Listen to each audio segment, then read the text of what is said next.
अस्सलाम वालेकुम, welcome to my YouTube channel. आज हम इंटरव्यू सीरीज़ स्टार्ट कर रहे हैं अपने चैनल पे और आज इस सीरीज़ का पार्ट 1 है। इसमें हमारे साथ एक पाकिस्तानी स्टूडेंट हैं जो कि चाइना में स्टडी कर रहे हैं चाइनीज़ गवर्नमेंट स्कॉलरशिप पे। इनसे आज हम बात करेंगे और इनसे पूछेंगे कि इनकी स्कॉलरशिप जर्नी कैसी थी, कौन कौन से डॉक्यूमेंट्स और कौन कौन से स्टेप्स इन्होंने फॉलो किए चाइना में आने के लिए, और यहाँ पे स्टडीज़ कैसी हैं और चाइना में इनका एक्सपीरियंस कैसा रहा। तो आज हमारे साथ हैं मोईद अहमद। अस्सलाम वालेकुम मोईद, कैसे हैं आप? ठीक हैं? कैसे हैं तला भाई आप? अल्लाह का शुक्र, ठीक ठाक। अच्छा मोईद, सबसे पहले तो मुझे अपना एजुकेशन बैकग्राउंड के बारे में थोड़ा बताइएगा कि पाकिस्तान में आपने क्या स्टडी किया है और यहाँ पे आप किस यूनिवर्सिटी में और आपका क्या मेजर है? तो सबसे पहले तो तला भाई मैं पाकिस्तान के अंदर झंग से मेरा ताल्लुक़ है और मैंने जो अपना बैचलर्स है वो यूनिवर्सिटी ऑफ एग्रीकल्चर फैसलाबाद से किया। ठीक है। और बैचलर्स में जो मेरा मेजर था वो बायो इन्फॉर्मेटिक्स था। तो बायो इन्फॉर्मेटिक्स के बारे में आपको मैं थोड़ा सा बता दूं कि ये एक ऐसी फील्ड है जो कि एक तो इमर्जिंग फील्ड है, बिल्कुल ही न्यू फील्ड है पाकिस्तान के अंदर भी और आउट ऑफ द कंट्री। इसके अंदर रिसर्च जो है वो बिल्कुल अपने इब्तदाई मराहिल पे है। ठीक है। तो अभी तो फिर भी कुछ इसके अंदर एडवांसमेंट्स हो चुकी हैं आउटसाइड द पाकिस्तान, लेकिन पाकिस्तान में ये अभी बहुत इनिशियल स्टेजेस पे है। तो ये बायोइन्फॉर्मेटिक्स की डिग्री करने के बाद बेसिकली पाकिस्तान से बाहर मुझे काफ़ी अपॉर्चुनिटीज़ मिली। पाकिस्तान से बाहर इसकी रिसर्च के अंदर काफ़ी जो प्रोफेसर्स हैं वो यूनिवर्सिटीज़ हैं वो इन्वेस्ट भी करती हैं और इंटरेस्टेड भी होती हैं। तो बायोइन्फॉर्मेटिक्स करने के बाद बेसिकली मैंने अप्लाई किया चाइना स्कॉलरशिप के लिए और इसको गेन भी किया। इस टाइम मैं नॉर्थ ईस्टर्न यूनिवर्सिटी चाइना के अंदर बायोमेडिकल इंजीनियरिंग का स्टूडेंट हूँ, मास्टर्स का। ठीक है। और बायो इन्फॉर्मेटिक्स आपने पाकिस्तान में स्टडी की, बायो इन्फॉर्मेटिक्स और बायोमेडिकल इंजीनियरिंग में क्या फ़र्क है?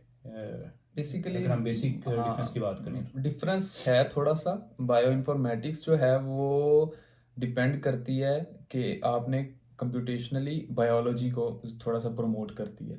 और बायोमेडिकल इंजीनियरिंग के अंदर आप थोड़े सा इंजीनियरिंग साइड पे आ जाते हैं, लाइक मेडिकल इमेज प्रोसेसिंग की तरफ आ जाते हैं। ठीक है, तो इमेजेस के ऊपर और उसके बाद मेडिकल डेटा को एनालाइज करना होता है। ठीक है। तो बायोमेडिकल इंजीनियरिंग के अंदर मेरी रिसर्च के अकॉर्डिंग, लाइक मेरी रिसर्च जो है वो मेडिकल इमेज एनालिसिस के ऊपर है। एमआरआई डेटा को एनालाइज करना है मुख्तलिफ डिजीज़ के लिए, लाइक प्रोस्टेट कैंसर्स के लिए, ब्रेन कैंसर्स के लिए, लंग कैंसर के लिए। और मेरे काफ़ी जो कोलीग्स हैं, मेरे जो दोस्त हैं, वो उनका रिसर्च जो है वो है लाइक अब मैं एमआरआई पे कर रहा हूँ, कोई सीटी स्कैन पे कर रहा है, कोई अल्ट्रासाउंड इमेजेस के ऊपर कर रहा है।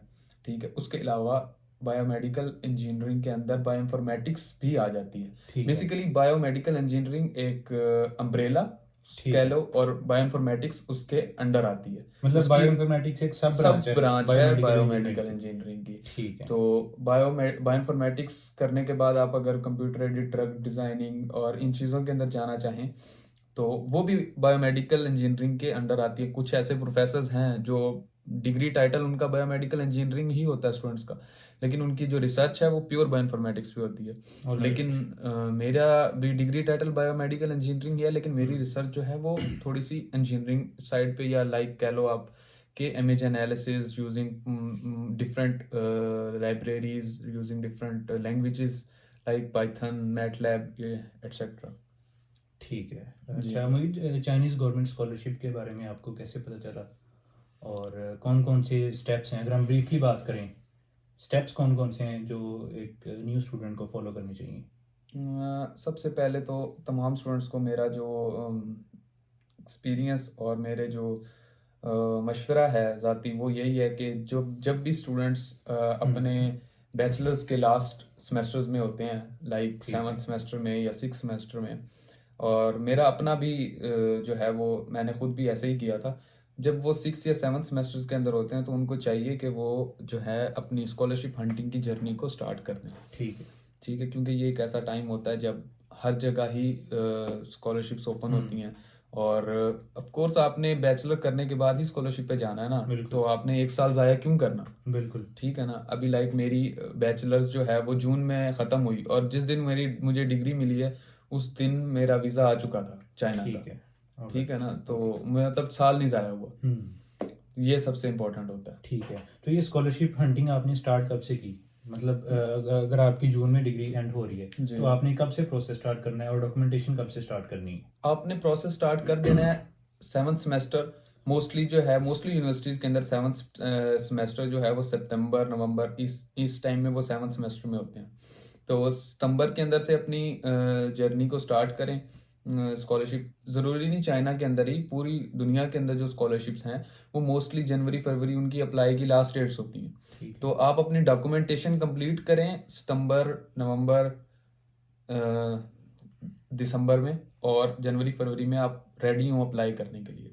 ठीक है जी। अच्छा, अगर हम इस स्कॉलरशिप जर्नी के स्टेप्स की बात करें, ब्रीफली आपने डिस्क्राइब करना है कितने स्टेप्स हैं और कौन कौन से स्टेप्स हैं और उनकी टाइमलाइन क्या है? सबसे पहला स्टेप है और एक आइडियल टाइमलाइन है वो ये है कि सितंबर के अंदर आप लोग सबसे पहले तो अपनी एक अच्छी सी सीवी प्रिपेयर करें, ठीक है, जिसके अंदर आप ब्रीफली एक्सप्लेन करें अपने फाइनल ईयर प्रोजेक्ट को। बैचलर के अंदर तकरीबन हर यूनिवर्सिटी ही करवाती है फाइनल ईयर प्रोजेक्ट होता है या जी। इंटर्नशिप होती हाँ, है? इंटर्नशिप Mostly होती है university या में। प्रोजेक्ट होता है। उसके अंदर आप ब्रीफली एक्सप्लेन करें अपने उसको, एक अच्छी सी सीवी प्रिपेयर करें, यूरोपास के ऊपर प्रिपेयर करें।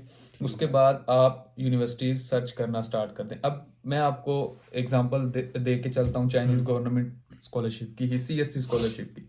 तो आपने सबसे पहले यूनिवर्सिटीज सर्च करना स्टार्ट कर देनी है। वो ऐसी यूनिवर्सिटीज जो कि आपकी मेजर के रिलेटेड हों, उनके अंदर से आपने फैकल्टी को ढूंढना है। फैकल्टी ढूंढने के बाद आपने उनके प्रोफेसर्स की ईमेल्स जो हैं वो उनको देखना है, उनकी प्रोफाइल्स को देखना है, ठीक है। जो भी प्रोफेसर आपको इंटरेस्टेड लगते हैं आपने उनको ईमेल स्टार्ट कर देनी है, और ईमेल्स जो हैं आपने मस्ट सितंबर से स्टार्ट कर देनी है। सितंबर नवंबर मोस्टली दिसंबर तक आपको जो है एक्सेप्टेंस लेटर के लिए ट्राई करनी है, और आपको एक्सेप्टेंस लेटर मिल जाना चाहिए, मतलब कि दिसंबर तक, बाय द एंड ऑफ दिसंबर आपके पास एक्सेप्टेंस लेटर हो। उसके बाद आपने अपने जो है जनरल से डॉक्यूमेंट्स हैं, लाइक आपकी 6th सेमेस्टर तक CGP list, provisional certificate, English proficiency letter, ठीक है, और पुलिस क्लियरेंस सर्टिफिकेट, एक मेडिकल आपने बनवाना है, चाइनीज गवर्नमेंट की वेबसाइट पे आपको मिल जाएगा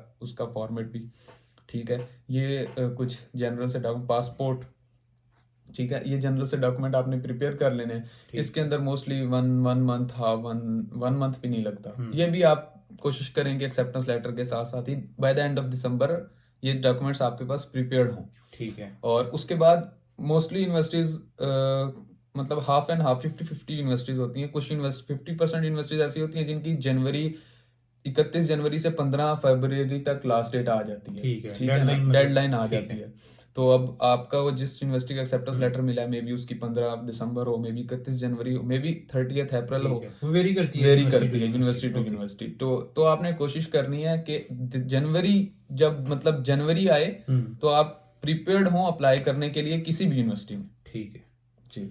अच्छा, मेरी स्कॉलरशिप के बेनिफिट्स की अगर मैं बात करूं तो आपने मेजर बेनिफिट्स बताने स्कॉलरशिप के, एकेडमिक बेनिफिट्स क्या हैं और फाइनेंशियल बेनिफिट्स क्या हैं जो आपने फील किए हैं चाइना आके? सबसे पहले तो अगर फाइनेंशियली को साइड पे हटा के सबसे पहले एकेडमिक्स जी बिल्कुल, क्योंकि जो फर्स्ट प्रायोरिटी है वो एकेडमिक्स ही होनी चाहिए। तो एकेडमिक बेनिफिट्स बहुत सारे हैं। आपने यहाँ पे आके आपको खुद ब खुद फील होना शुरू हो जाते हैं, क्योंकि पहली बात तो पाकिस्तानी यूनिवर्सिटीज़ के अंदर आपने मास्टर्स करना है, लाखों रुपए फीस पे करनी है। लाखों रुपए फीस पे करने के बाद आपको आर्टिकल पब्लिश करने के लिए इवन फंडिंग तक नहीं होती कुछ लैब्स के पास। आप इतनी मेहनत से काम करते हैं, आपको कोई आइडिया आता है, आप पेपर लिखते हैं, और वो पेपर पब्लिश होने के लिए लैब्स के पास फंड नहीं होते, और वो सालों सालों तक आपका पेपर जो है वो क्या कहते हैं उसको, जलील होता है आपके साथ साथ, ठीक है, पेंडिंग रहता है। हाँ, पेपर वो पेंडिंग रहता है, और उसकी वजह से आपकी रिसर्च की कोई वैल्यू ही नहीं बनती, क्योंकि जब तक कोई रिसर्च पब्लिश नहीं है उसकी कोई वैल्यू नहीं है, ठीक है। उसके बाद यहाँ पे आके आपको इन्वायरमेंट दिया जाता है कि आप अच्छी रिसर्च कर सकें। अब पाकिस्तान के अंदर मास्टर्स के अंदर मोस्टली क्या सूरत हाल है कि आप घर बैठ के रिसर्च करते हो, आप के पास लैपटॉप नहीं होता। लाइक बायोइन्फॉर्मेटिक्स को देख लो, बायोइन्फॉर्मेटिक्स एक ऐसी फील्ड है, टोटली कंप्यूटर रिलेटेड फील्ड है। तो अब विदाउट कंप्यूटर आप यूजलेस हो, और कंप्यूटर भी ये नहीं कि कोई हल्का सा कंप्यूटर, हम्म। काफी हैवी कंप्यूटर चाहिए होता है आपको अपने प्रोग्राम्स को रन करने के लिए, कोई भी काम करने के लिए।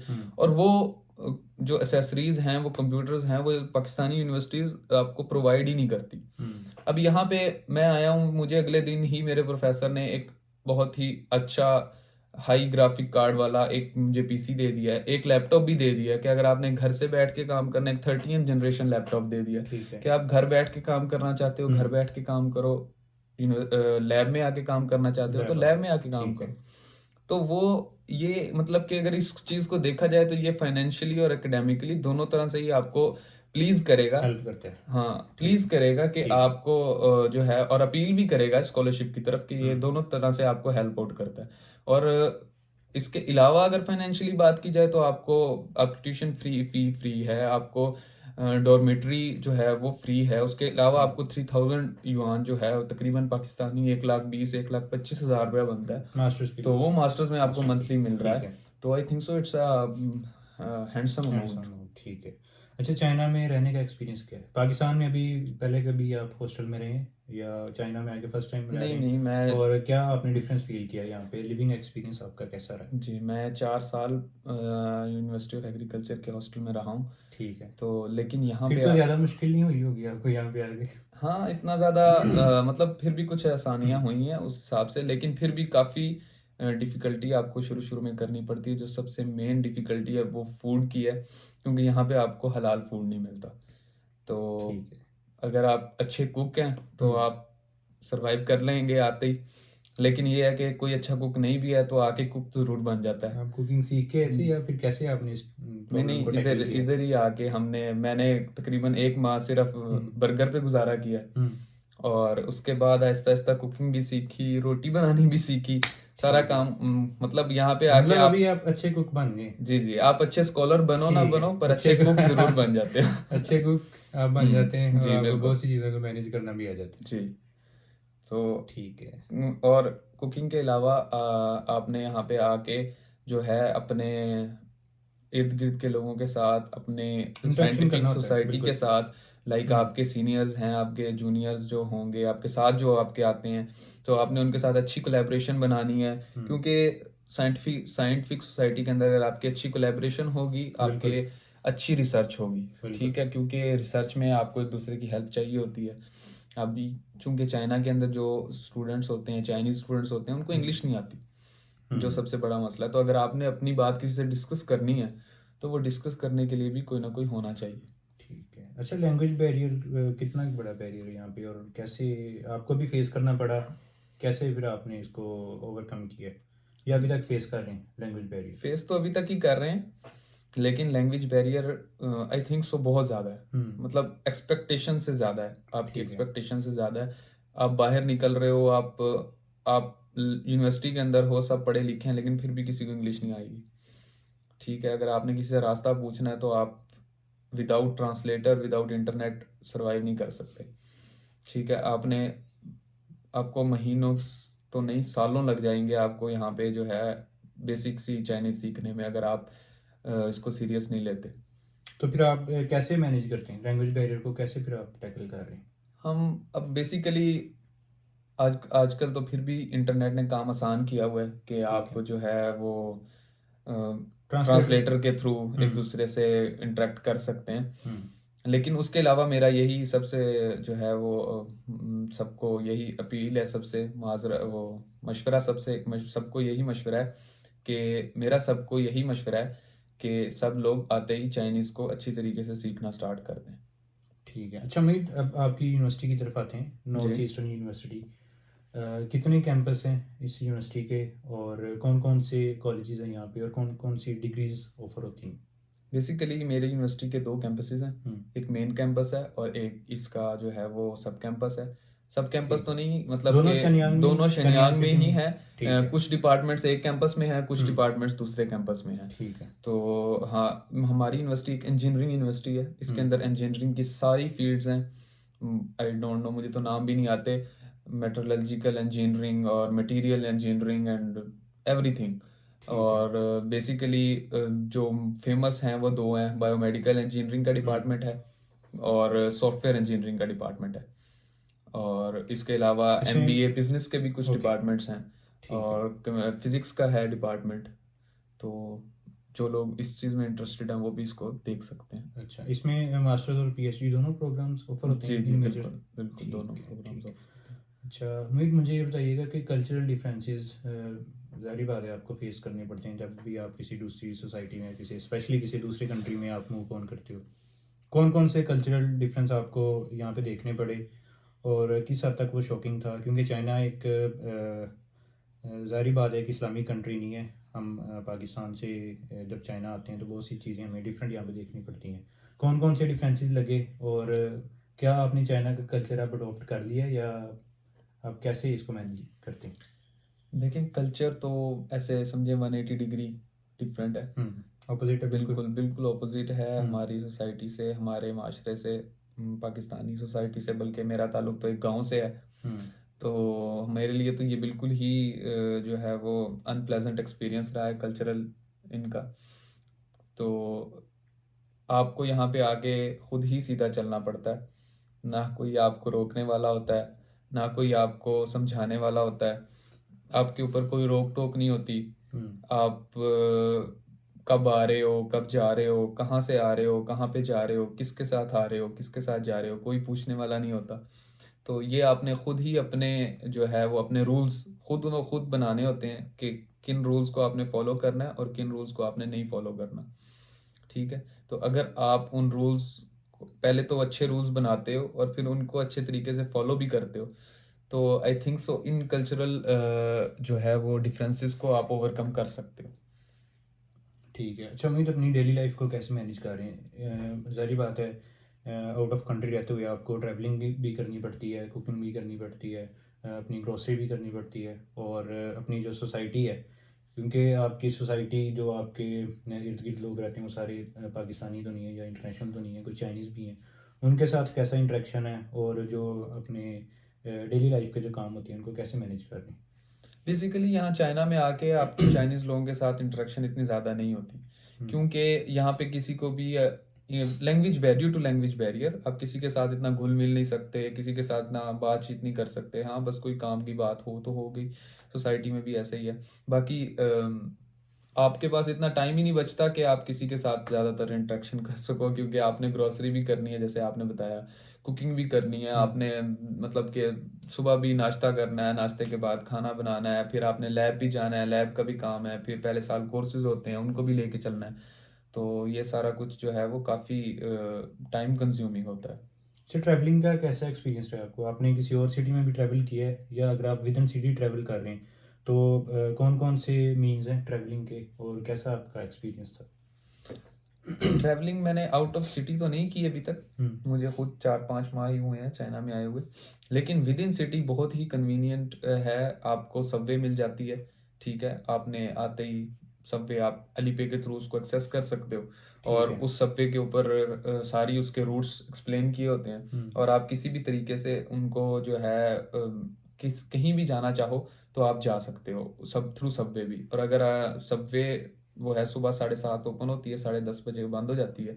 और उसके बाद आप दूसरा मीन है जो वो है बस का, लोकल बसेस चलती हैं, आप उनके थ्रू जा सकते हो। उसके अलावा अगर आपने कोई बिल्कुल ही पास जाना है तो यहाँ पे बाहर निकलते ही 2 कदम चलने के बाद कहीं ना कहीं आपको साइकिल खड़ी नज़र आ जाती है। तो अली पे के थ्रू आप साइकिल्स को एक्सेस कर सकते हो। इलेक्ट्रिक स्कूटीज़ हैं, अगर आपने थोड़ा सा और दूर जाना है, आपने बस नहीं लेनी है, बस में टाइम है अभी, तो आप स्कूटीज़ को एक्सेस करके भी जा सकते हो। तो आई think so with in city तो कोई मसला ही नहीं है।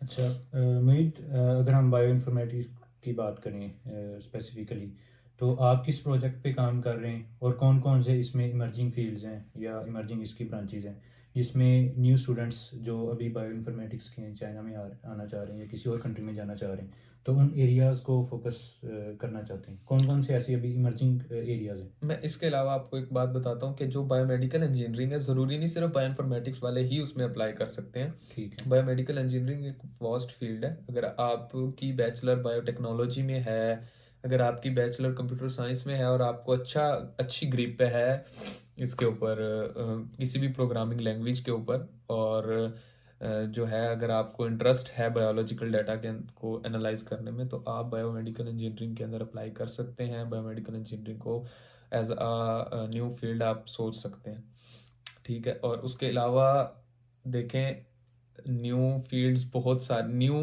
जो रिसर्च एरियाज हैं वो बहुत सारे हैं, ठीक है। लेकिन वो आपको अपने प्रोफेसर के अकॉर्डिंगली ही चूज करने पड़ते हैं। जो प्रोफेसर आपको ऑन कर रहा है, जिस प्रोफेसर को आपकी सुपरविजन मिली है, बेसिकली वो ही आपको आइडिया देता है, उसके अकॉर्डिंग आपको चलना होता है, और जैसे जैसे वो कहे उसकी सारी बातें सुननी पड़ती हैं। ठीक है, ये तो आई जी। थिंक पाकिस्तान में भी सेम सिचुएशन। हाँ, पाकिस्तान में भी ऐसी है, लेकिन पाकिस्तान में प्रोफेसर बताते भी नहीं है ना, यहाँ वो बताते हैं कि आपने क्या काम करना है। ठीक है। अच्छा मीत, अगर हम कैरियर अपॉर्चुनिटीज़ की बात करें, बायोमेडिकल इंजीनियरिंग या बायो इन्फॉर्मेटिक्स मास्टर्स और पीएचडी के बाद कौन कौन से कैरियर्स हैं जिनमें हम अडॉप्ट कर सकते हैं as a professional? Biomedical engineering, biomedical engineering. Biomedical engineering I think so हर डीएचक्यू के अंदर, पाकिस्तान के अंदर एक बायोमेडिकल इंजीनियर होता है। ठीक है। ठीक है, तो एक तो ये इसके सबसे बड़ा वो है कि आप डीएचक्यू के अंदर कहीं भी एज अ अगर आपकी प्रैक्टिकल वर्क आपको अच्छा है तो वो वहाँ पे भी जा सकते हैं। उसके अलावा आप एज अ प्रोफेसर जा सकते हैं।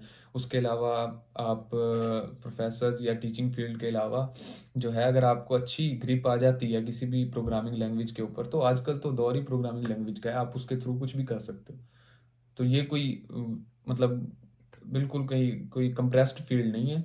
अगर आपको प्रोग्रामिंग लैंग्वेज आ गई है तो आप उसको किसी भी चीज़ पे इम्प्लीमेंट कर सकते हो। आप बायोमेडिकल इंजीनियरिंग के अंदर उसको बायोलॉजिकल डाटा पे इम्प्लीमेंट कर रहे हो, तो आप उसको अदर फील्ड्स के ऊपर किसी और डाटा पे भी इम्प्लीमेंट कर सकते हो। ठीक है। अच्छा Meet, after completion of your degree China में ही अपना कैरियर परस्यू करना चाहेंगे या पाकिस्तान जाना चाहेंगे? आपकी पर्सनल प्रेफरेंस क्या है? पर्सनली तो हर कोई जाना चाहता है पाकिस्तान में, क्योंकि सबसे बड़ी जो बात है, यहाँ पे आपको अच्छा फूड नहीं मिलता, आपकी जो है सोशल लाइफ ख़त्म हो जाती है, क्योंकि आप सोशली किसी के साथ इंटरेक्ट नहीं कर रहे होते जैसे पाकिस्तान में होता है। तो ये सारे बैरियर्स होते हैं, लेकिन जो है अगर एज अ एकेडमिक और फाइनेंशियली देखा जाए तो चाइना पाकिस्तान से बहुत बेहतर है। ठीक है, अगर आपको यहाँ पे अपॉर्चुनिटी मिलती है तो ज़रूर आप चाइना में ही अपना फ्यूचर देखेंगे।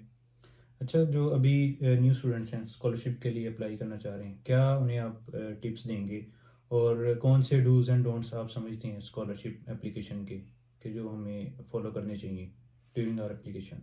स्कॉलरशिप अप्लाई करते हुए बहुत से लोग जो हैं वो देखते ही नहीं है कि उनकी यूनिवर्सिटीज़ की क्या रिक्वायरमेंट्स हैं। किसी से भी पूछ लेते हैं, लाइक कोई मेरी वीडियो देख लेगा या कोई और वीडियो देख लेगा और उसके अंदर कहेगा कि यार ये फलां फलां फलां जो डॉक्यूमेंट्स हैं 4-5 वो प्रिपेयर कर लेते हैं, और जब डेट सर पे आ जाती है, डेडलाइन, तो तब पोर्टल पे अकाउंट बना के देख रहे होते हैं कि ये जी हमें तो ये भी डॉक्यूमेंट्स रिक्वायर था, ये भी डॉक्यूमेंट्स रिक्वायर था। कोई भी आपको बताएगा, मैं भी आपको बताऊंगा, मैं आपको जनरल डॉक्यूमेंट्स बता दूंगा।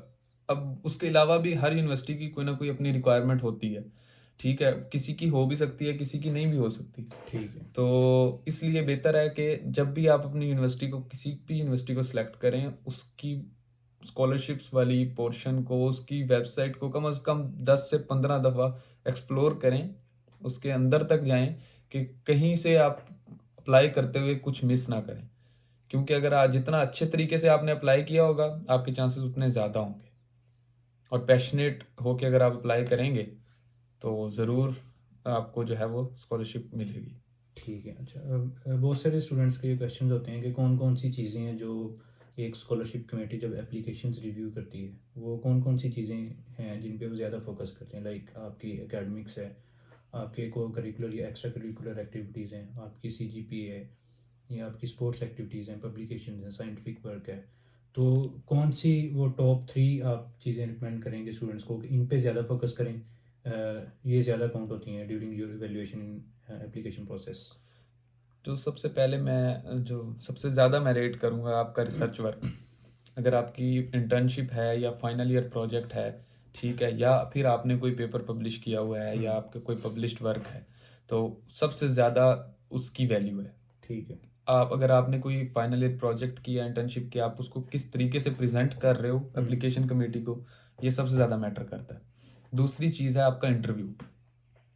ठीक है। अगर वो प्रोफेसर इंटरव्यू ले रहा है या स्कॉलरशिप कमेटी इंटरव्यू ले रही है, वो मैटर करता है बहुत ज़्यादा, कि आप कितने कॉन्फिडेंस से और आप कितने पैशनेट हो उनके इंस्टीट्यूट को ज्वाइन करने के लिए और उनके इंस्टीट्यूट के लिए कुछ करने के लिए, ठीक है ना। और तीसरी चीज़ ये है कि तो थ्रू आउट द एप्लीकेशन आप अपनी अपनी अपनी एप्लीकेशन के अंदर आप कितने कंप्लीट हो, आपने डॉक्यूमेंट्स को कितने अच्छे तरीके से कंप्लीट किया है, और जो भी चीज़ उन्होंने रिक्वायरमेंट में थी आपने 100% वही चीज़ उनको ला के दी है, ठीक है ना। उसके अलावा जब भी आप कोई डिग्री सेलेक्ट करते हो, कोई डिग्री जिसके अंदर आप अप्लाई करना चाह रहे हो, तो आप इस चीज़ को मद्देनज़र रखो कि आपने जो बैचलर के अंदर आपने जो प्रोग्राम्स पढ़े हैं, आपने जो कोर्सेज पढ़े हैं, क्या वो कोर्सेज या वो डिग्री उसके रिलेटेड है या नहीं है, ठीक है ना। तो ये चीज़ बहुत ज़्यादा मैटर करती है। अभी लाइक कोई प्लांट ब्रीडिंग या एग्रीकल्चर वाला आके बायोमेडिकल इंजीनियरिंग के अंदर अप्लाई कर देगा, तो वो तो कुछ सेंस नहीं ना बनेगी। वो मतलब कि वो यही सोचेगा कि यार ये तो इंजीनियरिंग यूनिवर्सिटी है, इसके अंदर तो मुझे एग्रीकल्चर की कोई फील्ड नहीं नज़र आ रही, लेकिन ये बायोमेडिकल इंजीनियरिंग एक है, इसके अंदर मुझे बायो कुछ देखने को मिल रही है, तो मैं इसमें अप्लाई कर देता हूँ। तो ऐसे अपना चांस ज़ाया ना करें और इसको थोड़ा सा सीरियसली जो है वो देखें। ठीक। अच्छा मोहित, अभी आप शनयान सिटी में हैं, चाइना में। हाँ जी। तो यहाँ पे वेदर कैसा है और पाकिस्तान से कितना डिफरेंट है? वेदर यहाँ पे बहुत ज़्यादा ठंडा है। लाइक सर्दियों में -30 -35 तक चला जाता है, और बहुत अरसे तक ठंड रहती है। 3-4 माह जो है वो टेम्परेचर माइनस में ही रहता है, प्लस में नहीं जाता। पाकिस्तान की निस्बत तो बहुत ज़्यादा ठंड है, मतलब पाकिस्तान में तो हम 4-5 डिग्री, लाइक मैं फैसलाबाद या झंग में कहूँ तो 4-5 डिग्री भी, मिनिमम 4-5 डिग्री तक टेम्परेचर जाता है, लेकिन इधर जो है वो काफ़ी ठंड है उस हिसाब से। Thank you Mohit, thank you so much for your time. I hope कि आपके जो टिप्स हैं या जो सजेशंस हैं वो स्टूडेंट्स को हेल्प करेंगी इन देयर स्कॉलरशिप जर्नी। फिर भी अगर किसी को किसी चीज़ की समझ ना आए तो वो कमेंट बॉक्स में या जो है वो किसी भी तरीके से मोहित का मैं कांटेक्ट ये वीडियो के डिस्क्रिप्शन में शेयर कर दूंगा। अगर आपके कोई क्वेश्चन है तो आप मोहित से हेल्प ले सकते हैं। ओके जी, thank you so much. Thank you, अल्लाह हाफिज़।